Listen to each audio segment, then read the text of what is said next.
G'day YouTube people. It seems not a month goes by in Perth without a new bit of bike infrastructure being built.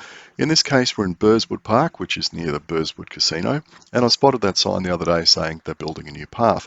Now, unfortunately, the Burswood Park website says stuff all about why they're doing it, but I think it's due to congestion on the existing shared paths when the footy's on. Now, this is just a great big mass of people walking to Optus Stadium to watch the footy on a nice sunny day.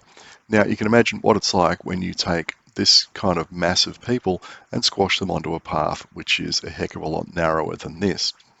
And it doesn't matter what's on, whether it's Aussie rules or rugby league. Yeah, there was actually a rugby league game here the other day. Saw lots of people in, was it Parramatta jerseys?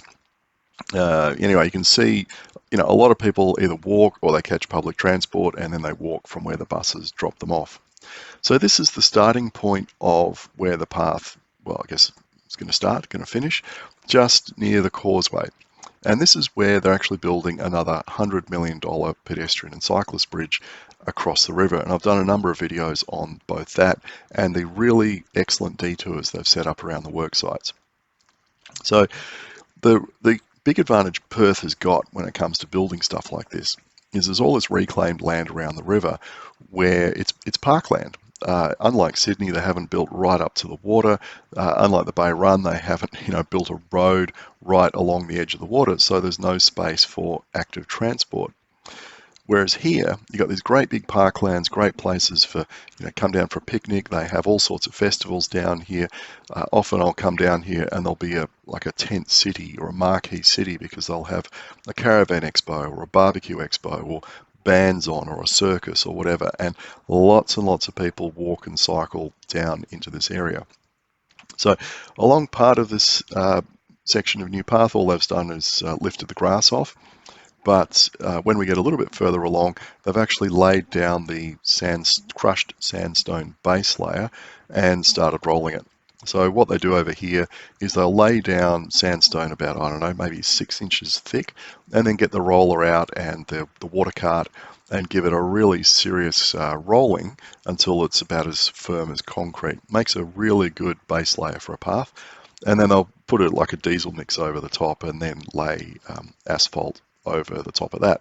End up with a very nice path, I've got to say. It's a tried and trusted construction method, and I don't know why it's not adopted in New South Wales more widely. It's certainly much more comfortable to ride on than asphalt concrete, and because they use red asphalt like this, they really stand out, and I guess they're easy to repair and all that kind of thing. But yeah, just think about that because of the construction of the existing active transport infrastructure, they now have to duplicate that infrastructure in some places because walking and cycling has just become so popular for some of these events. Now, on the way there, I happened across this business which was doing e-bike test rides, which I thought was a really interesting way of promoting e-bikes. Just get out on a nice sunny spot by the river and let people go for a spin.